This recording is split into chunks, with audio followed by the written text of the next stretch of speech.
Welcome to Chillin' 101. We hope this video helps. You begin by preparing both sides, your Apple ID and your Warframe account. Make sure iCloud and Game Center are signed in on the device, and your Warframe email is verified. This avoids token conflicts. Once done, open Warframe on the device and go straight to Account or Profile. Don't wander menus. Choose the option labeled Sign In with Apple or Link Account. You're starting the handshake now, so watch for the Apple consent pop-up and allow the requested permissions. You'll now authorize Warframe to use your Apple identity. This is why you enabled two-factor earlier. Tap Continue on the Apple consent screen, then pick Share or Hide Email. Share simplifies recovery, but Hide still links accounts.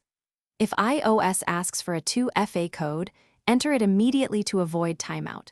Once Apple confirms, Warframe may ask you to enter your Warframe username or a short linking code. Provide that so the systems map your Apple ID to the correct Warframe profile.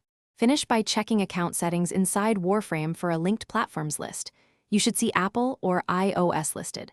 Once linked, verify cross-save or purchase sync behavior. Make a small test action if needed. If linking fails, wait 60 seconds, sign out and back into Game Center, then retry. Many failures are session tokens. If problems persist, capture screenshots, record the exact error and contact Warframe support. Provide time, device model, and Apple ID, hint for faster. Thanks for watching. Consider subscribing if we helped you.